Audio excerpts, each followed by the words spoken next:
Fala galera, tudo beleza? Meu nome é André, eu sou fã de luta livre há mais de 30 anos. No vídeo de hoje, nós vamos para mais um Sincerão da Galera. Sim, aquele vídeo em que eu reajo aos comentários de vocês nos últimos shows semanais. E essa semana a gente teve três shows muito bons. O SmackDown, tivemos o Crown Jewel e tivemos o Monday Night Raw com o Spear ouvido ao redor do mundo. Então, se vocês quiserem ver, se vocês apareceram no Sincerão da Galera e vocês quiserem ver a minha reação aos seus comentários, assista esse vídeo do começo ao fim, porque algumas das minhas opiniões sempre vão surpreender vocês. Mas antes, não deixem de fazer tudo aquilo que a gente pede para alavancar o nosso canal. Deixe seu like, se inscreva no canal, ative o sininho para receber as notificações dos nossos próximos vídeos, deixe seu hype e, acima de tudo, assista e maratone todos os nossos vídeos, porque tempo de visualização é o que faz o YouTube nos divulgar, beleza? Então vamos comigo para mais um Sincerão da Galera. E vamos começar lá no SmackDown com um comentário sobre a chegada dos novos MFTs, né? My Family Tree, aquela stable lá do Solo Sikoa, e o Felipe Neto, ele tem um comentário sobre isso. Ele diz o seguinte: curti o novo visual dos MFTs, porém não curti eles terem interferido na luta do Semi com o Nakamura. Os Open Challenges do Sami Zayn estão sendo uma das melhores coisas da WWE atual, e ele começar uma rivalidade com a turma do Solo pode significar o fim dos desafios. Cara, eu não tinha pensado nisso, tá? Quando eu vi a volta dos MFTs e a volta do Tamatonga e tudo mais, com aquela pintura no rosto branca, meio aborígene e tal, eu fiquei muito feliz, porque eu achei que aquilo trouxe a aura que estava faltando para esse grupo. A gente não sabe se isso é definitivo, pode ter sido apenas uma coisa para aparecer lá na Austrália, mas tem gente que é mais entendido de puroreso, que é a luta livre japonesa, do que eu, que disse que o Tamatonga e o Tongaloa já usavam esse tipo de pintura no rosto lá na New Japan Pro Wrestling, quando eles lutavam como Guerrillas of Destiny.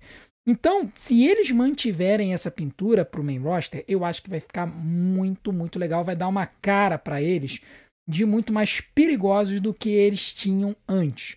Mas eu não tinha parado para pensar nisso, de que a volta deles coloca o Solo Sikoa de novo na trajetória do campeonato dos Estados Unidos, o que faz com que haja uma pausa ou talvez até mesmo um fim ao Open Challenge do Solo Sikoa. O Open Challenge do Sami Zayn. E a verdade é que o Open Challenge do Sami Zayn é uma das melhores coisas do SmackDown hoje, né? É uma daquelas coisas que faz a gente sempre esperar para ver o SmackDown, é esse Open Challenge do Sami Zayn. E aí você colocar os MFTs e o Solo Sikoa na rota do Sami Zayn de novo é basicamente empatar o Sami por alguns meses. E num cenário em que são 5 contra 1, dificilmente o Sami vai conseguir vencer. A não ser que o Nick Aldis fizesse alguma coisa, tipo luta numa Hell in a Cell, banisse todo mundo da arena de novo, coisa do tipo, ia ter crocodilagem pra cima do Sami. Então seria até difícil a gente realmente acreditar numa vitória justa do Sami pra cima do Solo Sikoa. Até porque se eles fizessem o Sami derrotar o Solo Sikoa, isso iria estraçalhar de vez com a hora dele. Então, assim, pro Solo Sikoa ficar forte, ele meio que precisa do título de novo. E isso mataria o Open Challenge do Sami, seria muito cruel. Realmente eu espero que a WWE, na verdade, tenha feito apenas ele estraçalhar o Sami e o Solo, mas na verdade coloquem o foco lá no cenário do título de duplas, porque depois eles foram bater de frente com os White Six. Então eu espero que na verdade o foco fique lá. E, na verdade, eles estraçalharem o Sami e o Shinsuke Nakamura tenha sido apenas para eles reaparecerem. Agora, com relação aos White Six, o Lucas Daniel tem uma outra colocação muito interessante que eu coloquei na live em alguns reviews e que me incomoda muito sobre essa divisão. E eu queria retomar esse assunto. Nesse show, eu entendi por que o tiozão e demais pessoas pediam o White Six no Raw. Mesmo amando o grupo, eles enterraram a divisão de duplas do SmackDown, não sozinhos. Diminuíram o tempo do show e o tempo que sobra para as duplas, por consequência, acabam usando com eles. Eu acho que não é bem por aí. Apesar de que a redução do tempo do show de 3 para 2 horas claramente tirou tempo da divisão de duplas, eles ainda teriam condições de botar pelo menos uma luta envolvendo a divisão de duplas. Eles poderiam botar uma triple threat, poderiam botar lutas em que um lutador de cada dupla se enfrentasse numa triple threat, numa fatal four-way, numa luta que tivesse um membro de cada dupla fazendo um time contra a White Six. Eles já fizeram isso no passado, eu estou dando apenas exemplos.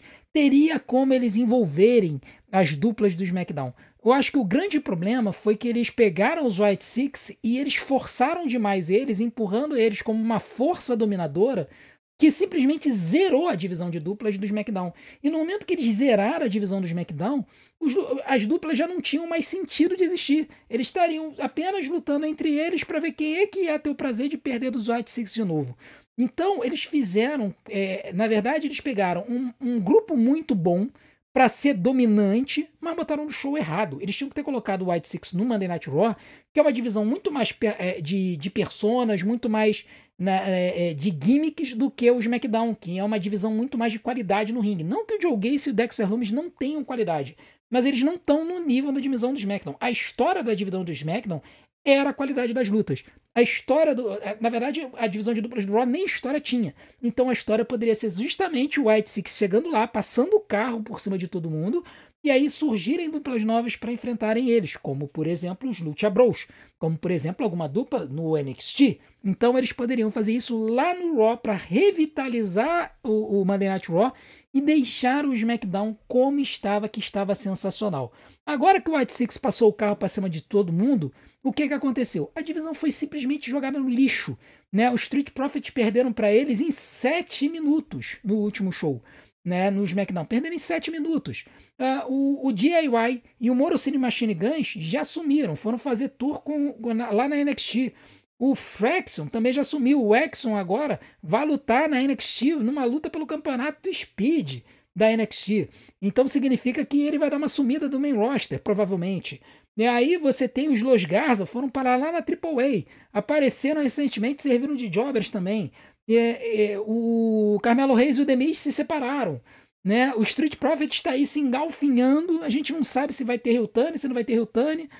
Então, assim, cara, a divisão de duplas do SmackDown, que foi assim um baluarte do começo do ano, se desintegrou. Se desintegrou. E aí agora tá vindo os MFTs e a gente vai ter uma história White Six e MFTs. Então, cara, a gente tem que criticar as histórias, porque pegaram a melhor coisa do SmackDown e jogaram no lixo, né? Então, é uma pena mesmo. A WWE, que estava com uma divisão perfeita, teve das melhores lutas no ano, 2 lutas Table Ladders and Chairs, 2 lutas TLC sensacionais no ano. Nenhuma dessas duplas está lá, só o White Six. Então, assim, e o White Six lutou na segunda, não lutou na primeira. É entender, né? Bom, agora o Jonas Michel vai falar sobre o retorno do show do SmackDown, que foi da Zelina Vega, né? Ele vai dizer o seguinte: Aleister Black e Zelina Vega pode crescer nessa parceria de rios, quem sabe futuramente entra na briga dos títulos de midcard para depois, quando crescer nas rivalidades, irem para o main event. Mas o Aleister Black, porque o Cody Rhodes está precisando de adversários mais perigosos nesse reinado dele. Bom, vamos lá. Eu consigo ver um caminho para o Aleister Black ser main eventer no futuro? Consigo. Mas o caminho não é só com a Zelina Vega. Eu acho que o caminho ele passa por uma stable do Aleister Black, tipo a House of Black que tinha na AEW. O Aleister ele precisa de um grupo forte para estar com ele para fazer no SmackDown o que o Seth Rollins fez com a Division no Monday Night Raw. Tá? Isso alavancaria o Aleister Black para o topo. Ele sozinho com a Zelina não vai chegar lá. Tá? Não vai chegar lá.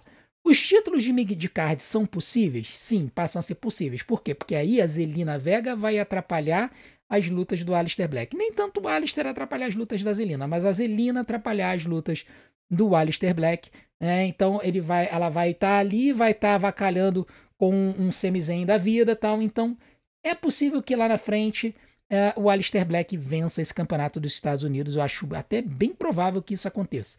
Agora, pro main event, eu acho que ele precisa de um pouco mais. Ele precisa de um stable, ele precisa de um grupo forte para poder estar ao lado dele e ajudar ele a chegar lá em cima e tirar quem estiver no topo.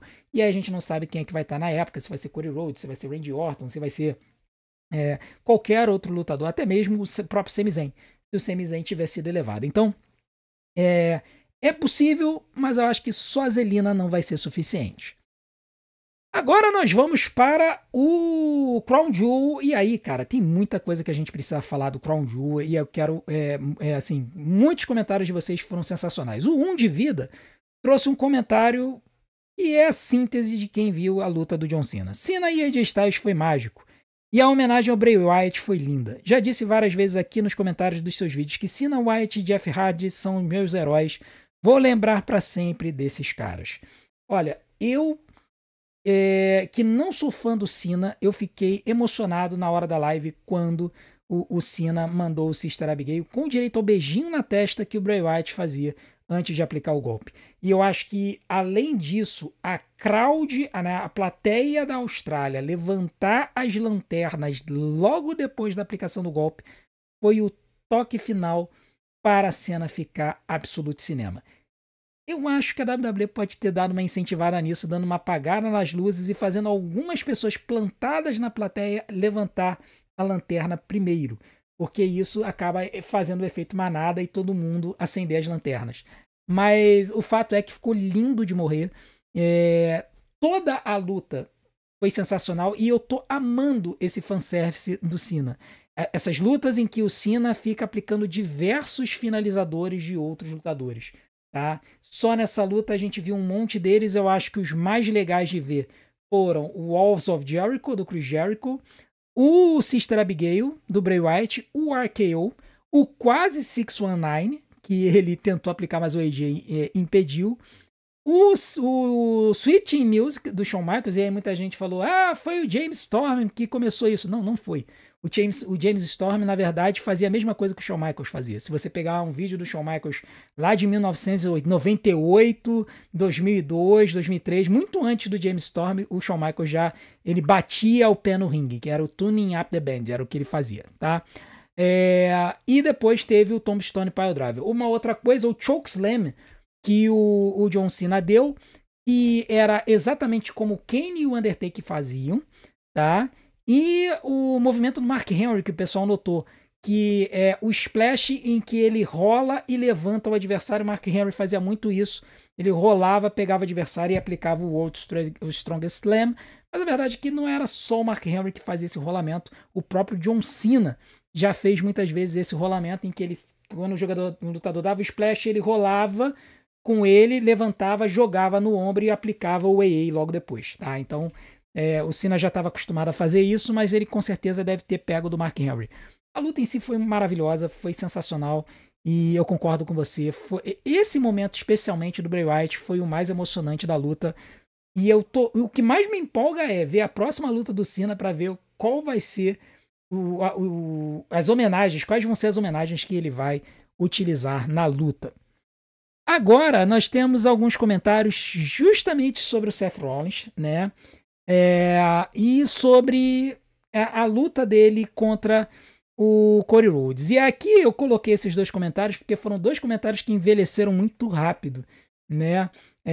Às vezes a gente tem disso, né? Num show a gente faz um comentário que parece ser muito interessante e aí no show seguinte esse comentário já fica velho porque ele deixa de fazer sentido, né? Ou por algum motivo ele acaba soando estranho. O Wesley Mendes e o Fagner Jr. fizeram os seguintes comentários. O Wesley disse: Seth estava precisando muito ganhar limpo. Ele não ganhou limpo porque ele deu uma relojoada na cara do Cody. Fiquei muito feliz que não houve nenhuma interferência na luta deles dois. E ainda teve o Bronson ganhando um 2x3. Show de hoje deu muita moral para o Division, com o Seth recuperando a confiança e se sentindo mais poderoso do que nunca. Pois ele se sentiu tanto poderoso que acabou irritando lá o Bron Breakker e aconteceu o que aconteceu na segunda-feira. Já o Fagner diz, o moveset do Seth Rollins é muito extenso. O cara sabe se reinventar no ringue. Aquele Spanish Fly, mais o Uranage, aquele salto de cabeça tipo do Inominável. Não lembro de ele já ter feito antes na WWE, apenas fora. O talento do Rollins no ringue é inegável desde o início dele na WWE até hoje. Ele sempre adaptou o moveset dele aos seus personagens do momento e sempre entregou muito no ringue. O cara é embaçado. Pois é, o cara foi tão embaçado que na hora que ele deu esse coast to coast com a cabeçada ao estilo do Inominável, ele acabou ferrando o ombro, né? As notícias são de que a lesão é legítima, ele teria tido um problema no manguito rotator, que é uma musculatura que passa aqui, E dependendo do grau da situação, é de 6 meses a 1 ano fora da WWE. Então, assim, parece que dessa vez não é storyline, não.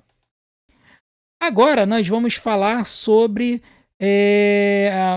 uma questão interessante a respeito do moveset dos lutadores, né? E o Narrador 98 ele trouxe um comentário interessante que tem a ver com aquilo que a gente sempre fala de lutadores que são nerfados quando se tornam heels, né?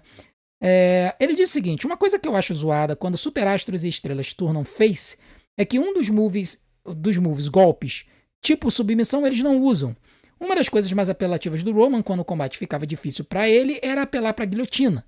O cara virou face e num combate sem desclassificação ele não usa. Igual a Asuka quando vira mocinha, não usa o pó místico. Bom, vamos lá.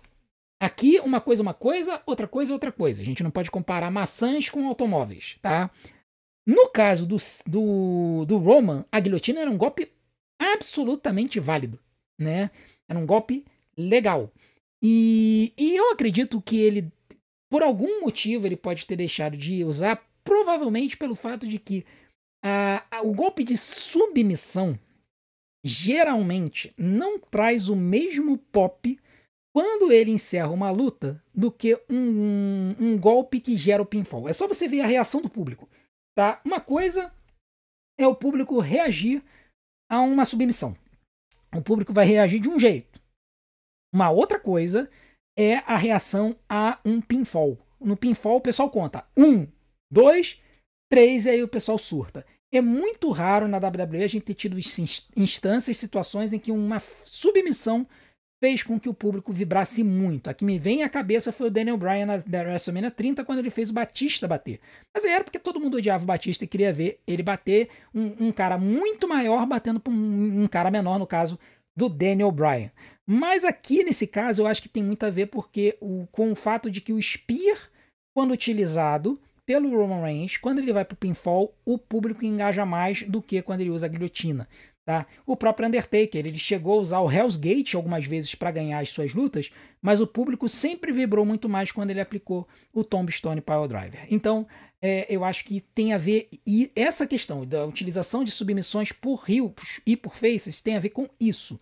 E os golpes que geram pinfall acabam gerando uma reação melhor e maior do público do que os golpes de submissão. Já no caso da Asuka, o pó místico que você falou, né, que é a Misty, é aquela fumaça, aquela água colorida de veneno que ela joga na cara das adversárias, esse golpe é um golpe ilegal. Então, se você joga o pó místico ou o veneno na cara do adversário, você está literalmente machucando, cegando ele. Isso é absurdamente vilanesco. Então, quando o lutador se torna face, ele deixa de fazer isso, ele deixa de usar isso. O Keiji Muto, por exemplo, lutador japonês antológico, que começou a fazer isso, pelo menos os lutadores mais recentes que eu lembro lá do Japão, ele também era conhecido como The Great Muta. Geralmente o The Great Muta lutava como heel. E aí ele, como heel, usava o Mist, ele usava o veneno. Outro lutador que usava o veneno como heel era o Shinsuke Nakamura. Ele também usava como heel. Por quê? Porque é um golpe legal. É uma forma de você roubar na luta. Você deixa o lutador cego, o lutador não consegue fazer mais nada e você faz o pinfall. Outro exemplo, o Sal do Mr. Fuji quando ele era manager do Yokozuna, que ele jogava para cegar os adversários. Então, por ser um golpe legal, só casa quando é utilizado como um heel e não como um face. Por isso que eu entendo, eu entendi a sua percepção, mas eu acho que não tem muito o que fazer. Tá? Não tem por que um face, por exemplo, jogar um mist, né, um veneno na cara do adversário. Agora vamos trazer 2 comentários sobre a Tiffany Stratton no Crown Jewel. E aqui é bem interessante a gente falar sobre ela, porque muita gente falando da Stephanie Vaquer, mas é importante a gente falar da Tiffany. O Gustavo ele vai dizer o seguinte: não ironicamente, a Tiffany saiu bem na luta do título do Crown Jewel, mesmo ela perdendo, porque finalmente ela teve uma lutadora do calibre dela no seu reinado como campeã. Já o Muito Normal disse, chomeando no molhado, mas como faz falta uma boa oponente para Tiffany. Esse combate mostra bem isso. Por isso ainda prefiro que ela fique como campeã do que trocar por uma Nia, Jade ou Zelina da vida. A coisa vai ficar bem diferente quando a Bianca voltar ou quando alguém da NXT subir. Bom, primeira coisa. né? A Tiffany Stratton é uma excelente lutadora, tá? Isso aí é inegável, tá? Ela é uma excelente lutadora, usa golpes ginásticos de muita amplitude, muito legal, manda moonsault, ela é corajosa, manda um Swanton Bomb lindo, manda um moonsault lindo, ela é muito boa. A grande questão é, ela é inexperiente, ela é muito nova. Ela tem o quê? 26 anos, 25 anos de idade? Ela é extremamente nova. Começou na luta livre há pouquíssimo tempo, ela era uma atleta de ginástica, ganhou uma bolsa de estudos da WWE. Quando ela se formou, ela foi para o Performance Center e se tornou lutadora. Ela é lutadora há 3 anos, mais ou menos. É diferente da Stephanie Vaquer, por exemplo, que tem mais de 10 anos de experiência no ringue. Ela começou no cenário independente do Chile, depois foi para o México e, por fim, ela chegou na NXT. Então, a grande questão aqui é a seguinte. A Tiffany Stratton, ela como lutadora, ela é excelente, mas ela não tem a experiência necessária para carregar uma luta ainda. Ela pode vir a ter, mas ela ainda não tem. Então, quando acontece alguma coisa que dá ruim, ela ainda não consegue se virar direito. Vídeo que aconteceu há algumas semanas atrás, quando era para ela tentar se virar lá para dar uma voadora na Jade Cargill, quando ela cortou o supercílio, e ela acabou atrasando, e aí deu aquela confusão toda, aquela treta toda com a juíza. Então a Tiffany, ela ainda é inexperiente. Por ela ser inexperiente e não conseguir carregar uma luta, ela precisa casar bem uma luta com uma outra lutadora para coisa da liga e ficar muito legal. Só que a Tiffany, ela estava numa divisão no SmackDown com lutadoras que são pouco versáteis no ringue. Caso da Nia Jax, caso da Jade Cargill. Né? Ele até falou da Zelina Vega, mas a Zelina Vega nem era da divisão da Tiffany, né? Então, mas, por exemplo, você pode lembrar da Charlotte Flair. Ok, a Charlotte Flair tem talento? Tem. Tem experiência? Tem. Mas ali rolou uma má vontade. Ali naquela luta da Tiffany com a Charlotte, o começo da luta o negócio não casou porque deu a impressão de que a Charlotte estava querendo azucrinar a vida da Tiffany. Depois a luta melhorou. Mas, quando a Tiffany teve a oportunidade de lutar com uma lutadora muito boa, como no caso da Stephanie Vaquer, a luta deu muita liga. Tá? E aí acabou dando muito certo. A Tiffany sozinha contra a Jade Cargill até conseguiu fazer algumas lutas boas, tá? Porque a Tiffany, nesse sentido, ela tem uma qualidade de ela conseguir aplicar o seu moveset contra vários tipos de lutadoras. Mas ela não tem a experiência ainda necessária para carregar a luta. Quando pegou uma luta contra uma lutadora muito boa como a Stephanie, o negócio virou pó de ouro e ela teve uma luta 4 estrelas. Eu fico imaginando se a Tiffany tivesse no Raw lutando contra aquela mulherada do Raw, Rhea Ripley, Io Sky, Asuka, Kairi Sane, Raquel Rodrigues, Roxane Perez, cara, e assim, Becky Lynch, Bayley, Lara Valkyria, cara, a Tiffany tá dando show toda semana, porque ela estaria dentro de um universo ali de excelentes lutadoras que conseguiriam casar muito bem lutas com ela. Como ela tá no SmackDown num terreno completamente árido, acaba que ela fica sem muitas possibilidades. E aí, cara, é aquele negócio, né? Quando é que a coisa vai resolver, né? Eu concordo com o normal. Quando a Bianca Belair aparecer, Bianca Belair e Tiffany Stratton vai ser lutão. Vai dar muito bom essa luta. Ou se subir algumas mulheres da NXT, eu acho que Jordynne Grace, Blake Monroe, né, vão casar bem luta com a Tiffany, talvez a Jacy Jayne case bem luta com a Tiffany. Tem uma galera ali que se subir e for lutar com a Tiffany Stratton, a coisa vai dar muito boa. Soruka, Zarya, também são duas lutadoras que poderiam dar muito bem. E também a Alexa Bliss, se a Alexa Bliss se soltasse ali da divisão de duplas, né, a Charlotte Flair já não deu muito certo, talvez com face, talvez tendo um pouco de boa vontade, talvez desse certo, mas tem gente aí pra fazer luta com a Tiffany, né? A WWE só precisa se arranjar aí nessa situação. Agora nós vamos ver o Ricardo falando das Kabuki Warriors, né? E aí ele tem um comentário que eu achei interessante que eu queria trazer para vocês. Como a WWE quer que eu leve as Kabuki Warriors a sério como uma força do mal se elas só perdem? Não tem ameaça nenhuma. E todas as lutas entre elas, as Kabuki Warriors foram massacradas. Hashtag saudades Naomi. Não tem muito o que falar. Você tá certíssimo, Ricardo. Tá absolutamente certo. As Kabuki Warriors, elas são colocadas como sendo uma força devastadora. Mas elas nunca ganham. É impressionante. Elas só estraçalham depois da luta. Né? A Rhea Ripley ganhou da Asuka, foi estraçalhada depois da luta. A Io Sky tentou salvar, foi estraçalhada. Depois, na semana seguinte, elas foram estraçalhadas no começo do show. Aí elas vencem no Crown Jewel, e aí são estraçalhadas depois da luta. A Kairi Sane bota o cajado.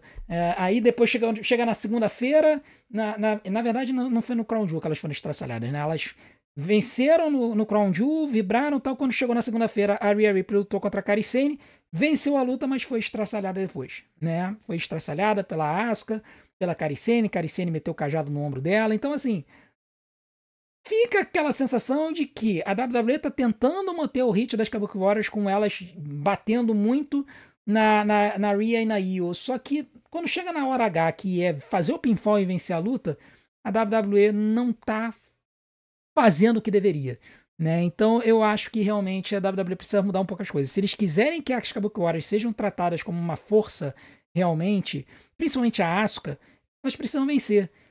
Tudo bem que a storyline aqui é a Asuka botando a Kairi Sane de boi de piranha, né? A Asuka tá o tempo todo botando a Kairi Sane pra lutar, tanto com a Io Shirai contra a Rhea Ripley.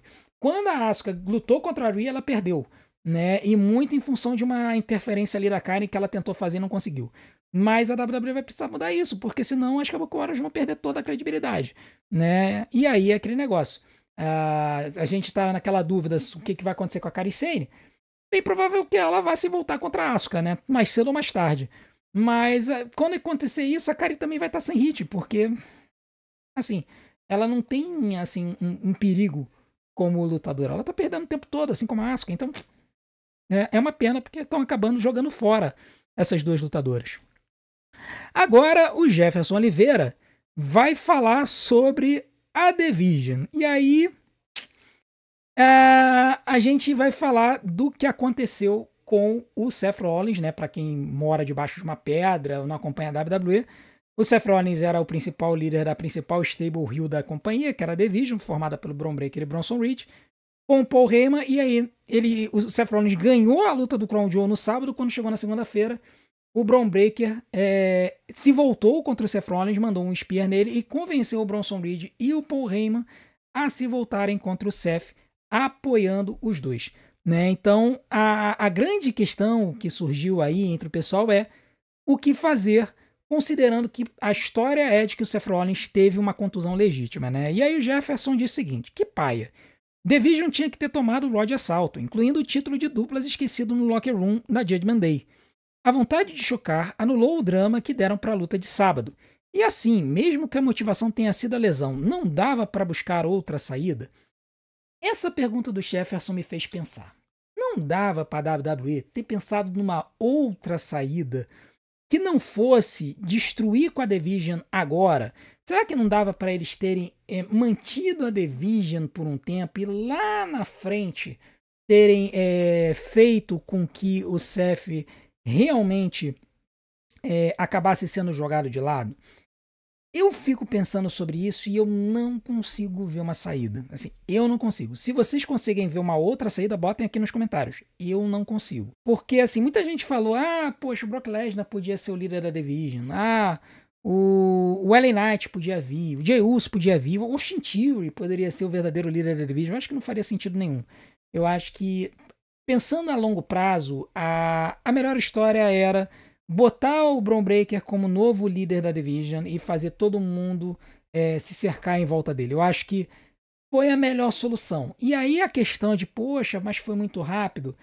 Novamente, eu sinceramente acho que a lesão do Seth Rollins é legítima.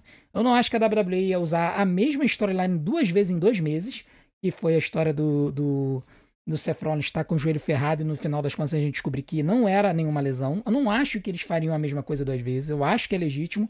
E a parada é muito séria. Coisa do Seth Rollins ficar longe por muito tempo. Porque aí não faria sentido vocês segurarem a Division com a imagem etérea do Seth Rollins lá no fundo. O pessoal ia se irritar muito rápido. E é uma lesão complicada o suficiente para o Seth Rollins não viajar. Porque eles também poderiam, poxa, de repente a lesão do Seth é complicada, mas ele pode viajar. Mas não, por exemplo, a lesão do Chad Gable foi tão grave que ele não pôde viajar e acabou destruindo com a American Made, né?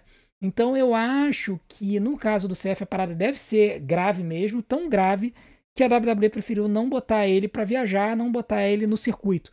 E aí a melhor forma de resolver, no meu entendimento, era realmente botar a liderança pro Bron Breakker. Eles apenas tiveram que adiantar uma história. As notícias estão dizendo que a WWE realmente ia botar Seth Rollins e Roman Reigns na WrestleMania. e aí provavelmente a CD Vision contra a Bloodline e tudo mais. E eles acabaram tendo que mudar tudo.